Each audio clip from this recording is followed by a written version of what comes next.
أعوذ بالله من الشيطان الرجيم بسم الله الرحمن الرحيم ولقد آتينا داود وسليمان علما وقال الحمد لله الذي فضلنا على كثير من عباده المؤمنين ورث سليمان داود وقال يا أيها الناس علمنا منطق الطير وأوتينا من كل شيء إن هذا لهو الفضل المبين. Inshallah, today now we're going to start from the 19th para, 19th juz, the last quarter. And we're going to conclude at the end of the 20th. And then inshallah, from tomorrow then we're going to be reading one juz a day, one para a day. So last night we started Surah An-Naml. Naml means ant, A-N-T. Why? Because Allah subhanahu wa ta'ala in this very first ruku, this very first rakat that we're going to read tonight, discusses the incident of Sulaiman alayhi salatu wassalam and the ants. And the story goes that Sulaiman alayhi salatu wassalam, he was traveling with his entourage. And remember, first text got the first verse. وَلَقَدْ آتَيْنَا دَاوُودَ وَسُلَيْمَانَ عِلْمًا. Allah says we have granted Dawood and Sulaiman knowledge. وقال الحمد لله الذي فضلنا على كثير من عباده المؤمنين. Well, subhanallah, they didn't become arrogant, they didn't become proud about what they were given, and both of them were made kings. Both of them had power, but Allah mentions that both of them said, all praise is due to Allah who has favored us more than many of his bondsmen who have iman. Allah granted them prophethood, wisdom, and kingdom. When Dawood والسلام, departs from this world, his son Sulaiman والسلام, now becomes king. And then we learn from the other verses, and Sulaiman والسلام, was given such a kingdom that no one before had been given. He was given command and control over the jinn. He could speak the language of and understand the language of the animals. So this first part speaks about when they are traveling, the entourage is traveling. حتى إذا أتوا على واد النمل قالت نملة يا أيها النمل ادخلوا مساكنكم لا يحطمنكم سليمان وجنوده وهم لا يشعرون. They reach a body of ants, and when they reach this body, one of the ants that are on the lookout shouted out and said to the other ants that quickly enter into your dwellings. It should be that Sulaiman and his army trample over you without you realizing. All right? Sulaiman Islam fatabassama dhahikam. He starts to smile. And then he reads this dua. This is something to reflect upon. ربي أوزعني أن أشكر نعمتك التي أنعمت علي وعلى والدي وأن أعمل صالحا ترضاه وأدخلني برحمتك في عبادك الصالحين. That, oh my Lord, allow me to express gratitude for your bounty, which you have granted me and my parents, and allow me to perform good actions that you're pleased with, and out of your mercy, include me among your righteous bondsmen. Now, this is significant because in today's Taraweeh, we're going to read about Sulaiman alayhi salam. So here's a king who's been given all sorts of power, but he doesn't misuse that power. He uses that power to come even closer to Allah and benefit mankind. Then we're going to learn about the Prophet Musa alayhi salatu wassalam, who Allah had granted great strength, and how he used that strength to help others as well. And then we're going to come across the story of Fir'aun, and we know how much power corrupted him, and he was a tyrant. And we're going to also come across Qarun, and how wealth got the better of him, made him arrogant. He thought he was untouchable, unstoppable, and the end result was that he is sinking deeper and deeper and deeper into the ground. As some narrations mention, he continues to sink deeper and deeper into the ground until this day. So if you look at it as a summary of tonight's Taraweeh, and that will also come into what we are going to be discussing over the next few days in this retreat, is reflect over what really and truly success means and what success looks like.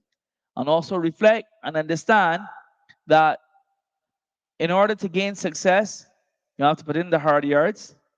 But most of all, don't let the external get to you that you become a tyrant.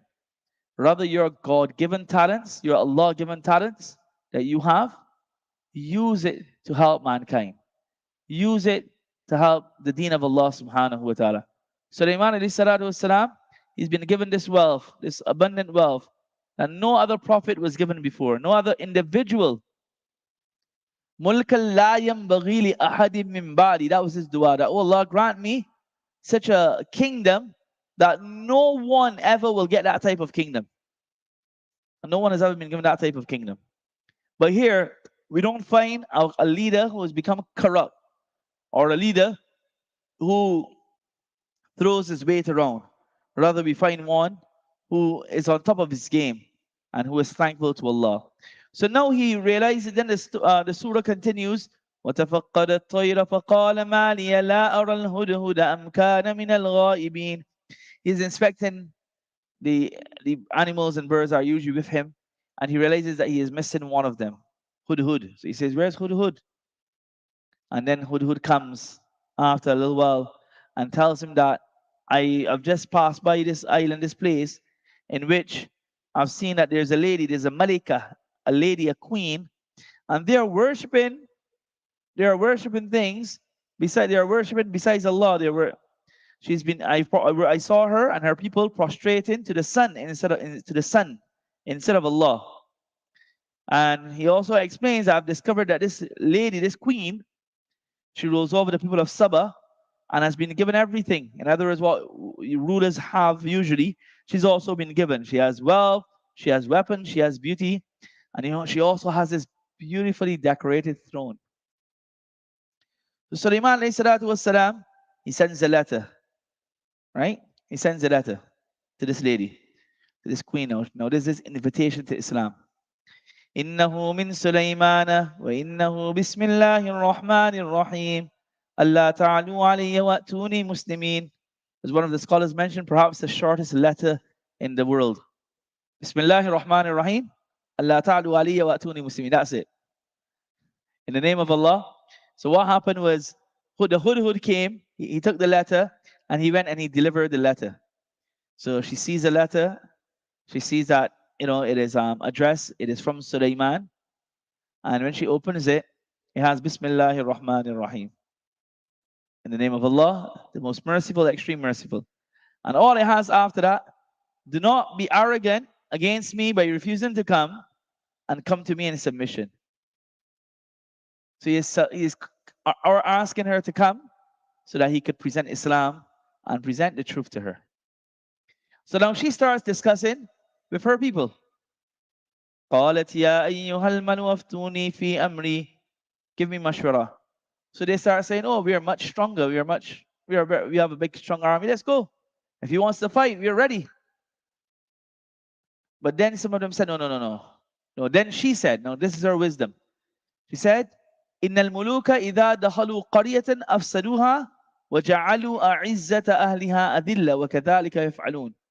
That verily when kings enter any town as victors, they ruin it and they abuse and humiliate its noble people. And this is what his army will do if we fail to conquer them. Now, if you think about this, such a true statement, because that's what happens nowadays as well, right? Usually, when armies enter cities, what do? They start to do what? They ransack and harass, they abuse, they rape the ladies, they do so much nonsense. And at that time, it's like open hour to do as much corruption as you want. So she's reminding her people of this. So instead, what she says, let me send some gifts to him. And she sends all these expensive gifts. And Sulaiman alayhi salatu wasalam is like, he has everything. Then he says, okay, who's gonna bring her throne? Who's gonna bring her throne? So what happened when the gifts came from her courtiers? He told them her messengers that you better take these back and tell her that she can bring as much a big an army as she wants. They'll be destroyed, right? So now, in that, whilst the army is these courtiers are leaving, her messengers are leaving to go back, he turns to the people and said, who's going to bring her throne, her magnificent throne? So one of the jinn said, I'm going to do it, right? Before you can get up. قال عفريت من الجن آتيك به قبل أن يرتد إليك أن تقوم من مقامك وإني عليه لقوي أمين. Then after that, one of them who had knowledge of the book, who have knowledge of the Zabur. Some say he had knowledge of the special names of Allah, by which when you call, the Allah gives you whatever you want. So right away, that jinn, that person, not jinn, this person said, "I'll get it before you can blink your eye." And before he could even blink his eye, the throne was there. So once again, Sulaiman alayhi salatu wasalam, he said, "Hada min fadli Rabbi." He doesn't say it is my doing. And that's something where that's where we get messed up. Anything that happens, we say is my doing. He says, no, hada min fadli Rabbi. لِيَبْلُوَنِي أَأَشْكُرُ أَمْ أَكْفُرُ. Allah's testing to see if I'm going to be grateful or I'm going to be arrogant and be ungrateful. وَمَنْ شَكَرَ فَإِنَّمَا يَشْكُرُ لِنَفْسِهِ وَمَنْ كَفَرَ فَإِنَّ رَبِّي غَنِيٌّ كَرِيمٌ. You thank Allah, it's for your benefit. If you don't, then remember Allah doesn't need your thanks. Then he tells the people, okay, change up, disguise her throne. Let's see if she can recognize it. And then they prepared for her arrival because he knew she's going to come now. He says that when she came, he said, enter the palace. Now this was a glass palace built over water. So there's water underneath and there's glass on top. So she thinks that it is water that she's stepping in. So she starts to, hike her dress up, and her calf is exposed. And Sulaiman alayhi salatu wasalam, then he said to her, it is a palace that is constructed from clear glass. And right there and then, she realizes that this man is a prophet of Allah and she accepts. Then the surah continues with Thamud. Allah mentions briefly the people of Thamud, how Salih alayhi salatu wasalam went to them. He called them to listen. However, there were 9 persons in the town who were just hell-bent on spreading corruption and trouble. And they were ready to kill Salih alayhi salatu wasalam and his family. But Allah subhanahu wa ta'ala protected them. And instead, these individuals were destroyed. And then we find the story of a brief story of Lut alayhi salam. And what I want to point out to you is this verse.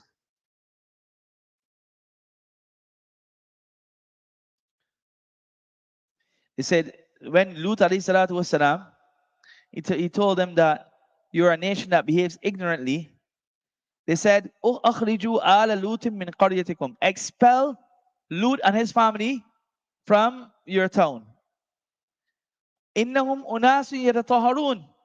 They are people who wish to be extremely clean. In other words, morally upright. That they don't want to join us in these evil shenanigans of ours. Instead, they want to be involved in the corrupt act and the immorality of homosexuality. So sadly, isn't that what we see nowadays? That the moment someone is sticking to what we consider to be the tried and trusted path, the old-time ways, and you're morally correct, you're morally upright, then people laugh at you. And it's only when you have some evil within you that then you are seen to be, someone who is worthy of following. And that's where we have to understand that right is right and wrong is wrong. Wrong can never be right. Allah grant us the tawfiq and understanding. Then the 20th juz will begin. You'll hear Imam Zakaria will start that this evening, inshallah. And you're going to hear أَمَّنْ خَلَقَ السَّمَاوَاتِ أَمَّنْ جَعَلَ أَمَّنْ يُجِيبُ الْمُضْطَرَّ. So Allah subhanahu wa ta'ala is using this style at the beginning of these verses, in which Allah subhanahu wa ta'ala is proceeding with some interrogative questions. And then Allah will be answering them as well. Then after that, we come to verse number 67, in which Rasulullah sallallahu alaihi wasallam is being ridiculed by these people, or they're trying to ridicule him. وَقَالَ الَّذِينَ كَفَرُوا أَإِذَا كُنَّا تُرَابًا وَآبَاؤُنَا أَإِنَّا لَمُخْرَجُونَ. That they will say that when our forefathers and us have become dust and bones, in other words, after we die, how can we be resurrected? And then they said, our forefathers and us have been promised from before. These are merely tales of the old people. So Allah subhanahu wa ta'ala tells them, قُلْ سِيرُوا فِي الْأَرْضِ فَانْظُرُوا كَيْفَ كَانَ عَاقِبَةُ الْمُجْرِمِينَ. Just travel on the earth. If you think nothing is going to happen to you by you disobeying, let's travel. Travel on the earth and you'll see how many people have been destroyed. And then Allah consoles the messenger, وَلَا تَحْزَنْ عَلَيْهِمْ وَلَا تَكُنْ فِي ضَيْقٍ مِّمَّا يَمْكُرُونَ. That do not grieve about them, do not become distressed about what they plot. And then the surah continues. There's a bit of some incidents of the hereafter and how, let's look at verse 87. وَيَوْمَ يُنْفَخُ فِي الصُّورِ فَفَزِعَ مَنْ فِي السَّمَاوَاتِ وَمَنْ فِي الْأَرْضِ إِلَّا مَنْ شَاءَ اللَّهُ وَكُلٌّ أَتَوْهُ دَاخِرِينَ. That when the trumpet will be blown, all within the heavens and the earth will be terrified. But those whom Allah wills, they will be saved from this terror. And everyone will come to Allah in humility. And Allah reminds us, "Man ja'a bil hasanati falahu khayrun minha." Whoever brings one good deed, they will receive better in reward. And if you bring an evil deed, Allah protect us all, then you're going in the wrong direction. Then we start now Surah Qasas. What does Qasas mean? Qasas means basically stories. And in this surah, there are 188 verses, and it discusses the truthfulness of the Quran. It starts with Tasim Mim Tilka Ayatul Kitab al-Mubin. Starts with the the Quran and the Quran being a miracle. And then Allah subhanahu wa ta'ala speaks about Musa alayhi salatu wassalam, and how first when he was born, his mother was told to take him and place him in a basket and place him in the river Nile. And Allah mentions to her, وَلَا تَخَافِي وَلَا تَحْزَنِي. Don't grieve, don't be fearful. We are going to return him to you. And then, because remember, Musa alayhi salatu wasalam is killing all the baby boys, right? All the baby boys are born in this particular year. First, he started killing all of the boys. So the people tell him that's not going to work. 1 year kill them, 1 year leave them. The females are being left alone. So why is he killing them? Because he had seen a dream, or he was told that there's going to be someone from the Bani Israel who's going to bring an end to your throne. So he's afraid of that. Harun alayhi salatu wasalam is born in the year that the boys are not being killed. And why did they need boys at least? Because the Pharaoh's people, the Qibtis, they were taking advantage of the Bani Israel. And the Bani Israel were basically their slaves. And they had to do everything for them. Right? So now Harun alayhi salatu wasalam is born in the year that the boys are not to be killed, so his life is safe. Musa alayhi salatu wasalam now is born in the year that he is supposed to be killed. So with the mother, then Allah inspired her that when you think that now they're going to come and snatch your baby away from you, then just place him in the Nile. So he puts him in a basket, and who picks him up? He lands on the same, in the path of, in the same gardens where Fir'aun and his wife Asiya is walking. Asiya picks up the baby. She doesn't have children of her own. She wants the child. And Fir'aun, he didn't really want to accept at the beginning, but then he says, okay. He allows her to have the child, to keep the child. And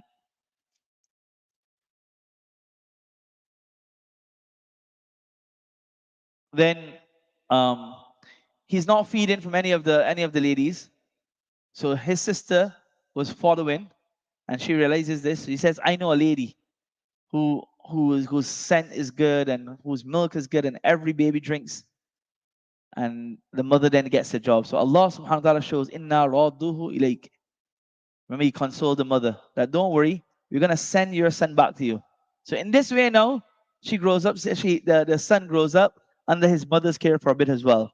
Musa alayhi salatu wasalam now grows up as the prince. Now Allah is teaching us a lesson here as well. This is the tyrant, right? This is the Pharaoh, the Pharaoh, the tyrant, the one who's called himself God. And in his own castle, in his own palace, Allah subhanahu wa ta'ala is bringing the Nabi of the time, the great Nabi Musa alayhi salatu wasalam, is growing old, and in his youth days, he's growing up in his own palace. Musa alayhi salatu wasalam gets old. He's a young man now, very powerful. Once he goes out, he says two people fighting, one from his community, one from the Bani Israel. Sorry, one Bani Israel is his community, one from the Bani Israel and one from the Qibti, right? The people of Pharaoh's community. He goes, he tries to stop them. He gives the guy one punch, the punch of a prophet. The guy drops dead on the ground. People now are wondering who's the murderer. And the next day, he sees the same man, the same Bani Israel fighting with another man again. So now you can realize that, some people sometimes just in their nature is mischievousness. All right. So is mischief. So he goes. This man thinks that no, he's gonna kill him. So he exposes the secret. It was at that time, the secret is exposed. People are wondering what's gonna happen. Musa alayhi salam is fearful, and a person who was hiding his iman. He's from the people of Pharaoh, but he's hiding his iman. He comes and he tells Musa, "You better get away from here. Leave." So Musa alayhi salatu wasalam leaves, and he goes in the area of Madian. And what's interesting is that when we look at the lives of the Anbiya, each time they're praying to Allah. So at that time as well, Asa Rabbi an yahdiyani sawa as-sabil. I just hope and I have hope that my Allah will guide me to the straight path, the path of safety. He reaches Madian and he sees that there are the people are feeding their animals by this well. People are feeding their animals by this well. There are two ladies who are standing back. That is what we call modesty. They don't want to go and be with the men. Now, Musa alayhi salatu wasalam is a prophet of Allah, and that's where our humanity comes in. We see people who are in need, we go and we help. Now, he doesn't go and he doesn't flirt, he doesn't ask things that he doesn't need to ask. He goes and he offers to help. And they explain that our father is elderly, that's why he can't be here. And some scholars mention their father is Shu'aib alayhi salam, the prophet. So we have to look after the animals. We have to come and give them water, etc. So فَسَقَى لَهُمَا. Some say that Musa alayhi salatu wasalam actually went to another well, and the lid on the well usually takes many people to lift up, and single-handedly this Nabi, he's not even been given prophethood yet. This young Musa alayhi salatu wasalam takes it up, lifts it off, he feeds and he gives the animals water to drink. And then the girls go home. Now at that time he makes another lovely dua.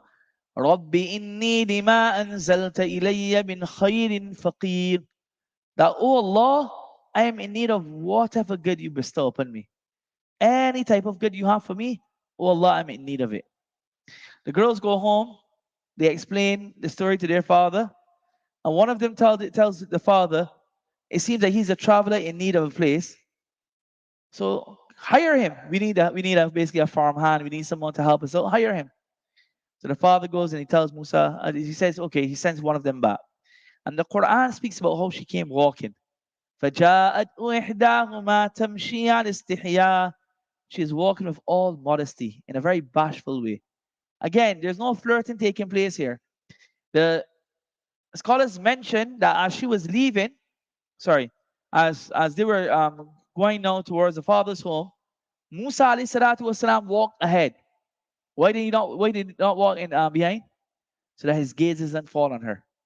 And these again are lessons for us as we navigate this age of youth, Jawani, and then when we can easily get caught up. So he's walking in front. When she has to go right or left, she's not even talking. She's throwing a stone. When she throws the stone right, he knows that he got to turn right now. When she throws the stone left, she knows they got to turn left. Allahu Akbar. And then he hires him. He said, then the father now, he recognizes that the daughter had gone home and spoken highly of Musa alayhi salatu wasalam and his amanat dari and how he walked. He didn't even cast an evil gaze at her. He realizes that this is the type of son-in-law I want. So he tells him, I have two daughters. Whichever one you want, get married. And your mahar, since you don't have any money, is that you will work for me, help me out for at least 8 years. And if you can do 10 years, even better. So Musa alayhi salatu wasalam accepts, he gets married, and he fulfills the promise. After that, now he returns home. He's returning home with his wife. On the way now, he's conferred with prophethood. He goes to Fir'aun. He shows the signs. Fir'aun refuses. And then the story continues here in this surah of Fir'aun and his people being destroyed and drowned. After that, then, we're going to come to the story of Qarun. We're going to come to the story of Qarun. Qarun was an individual who was given lots of wealth.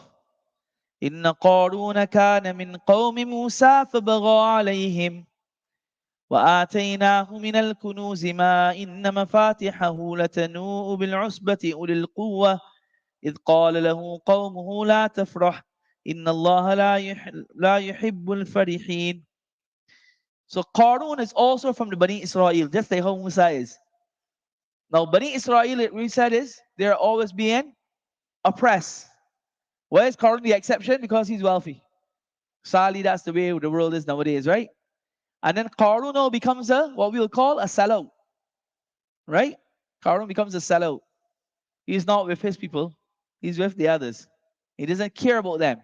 So he's not using his influence, nor his wealth, nor his God-given talents for the protection of his people. He doesn't really care about them anymore. Again, that's the whole reminder for all of us.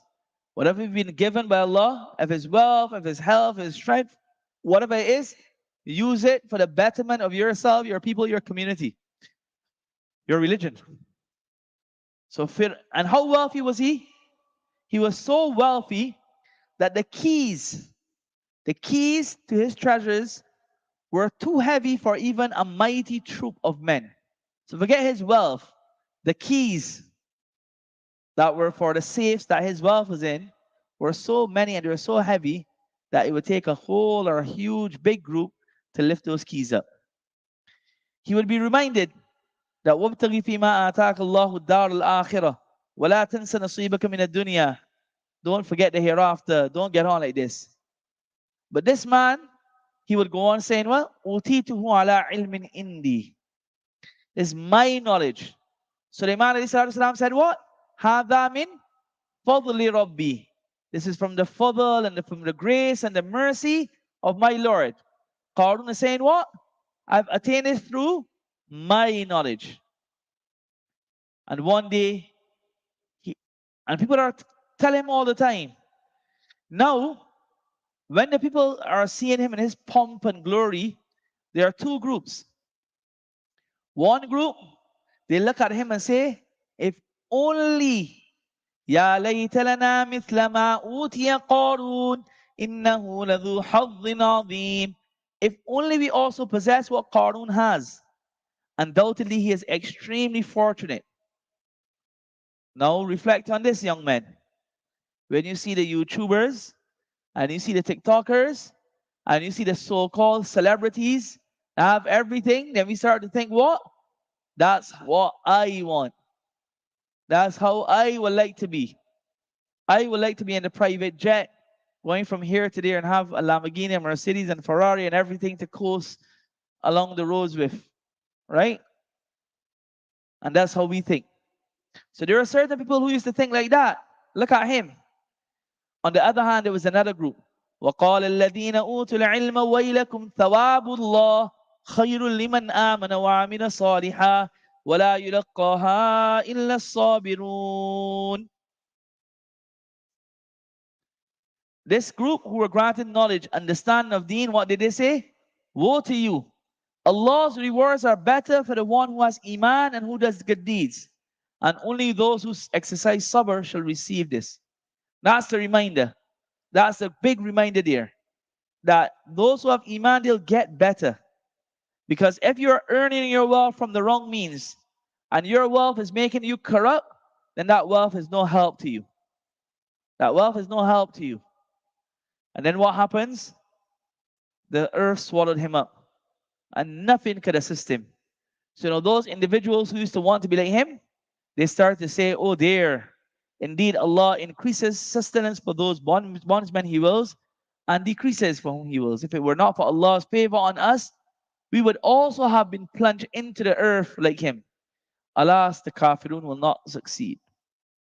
And then Allah reminds us what the world is. تلك الدار الآخرة نجعلها للذين لا يريدون علوا في الأرض ولا فسادا والعاقبة للمتقين. I want everybody to reflect on this verse. Verse 83. Allah says Darul Akhirah. In other words, Jannah. This Jannah which we shall assign to those. This Jannah is the one that we shall assign to those who do not desire pomp or glory on this earth. nor corruption. In other words, if you're a proud and arrogant person, don't expect a share in Jannah. May Allah protect us all. So it is Jannah for those who are humble, who are filled with humility, who don't want to cause corruption and strife and evil in this world. And then Allah says, وَالْعَاقِبَةُ لِلْمُتَّقِينَ, and the good ending is for those with taqwa. And then the last verse of this surah tells us what? كُلُّ شَيْءٍ هَالِكٌ إِلَّا وَجْهَهُ لَهُ الْحُكْمُ وَإِلَيْهِ تُرْجَعُونَ. Right? وَلَا تَدْعُ مَعَ اللَّهِ إِلَهًا آخَرَ, that do not call unto any other Lord besides Allah. There is none worthy of worship but Allah, and everything shall perish besides His countenance. All decisions rest with Allah, and to Him you shall all be returned. Then we go to Surah Ankabut, and this is going to be in the last 4 rakats of tonight's Taraweeh. Let's look at it briefly. It starts with a reminder that everything in this world that happens, you don't expect to live in this world and face no hardships.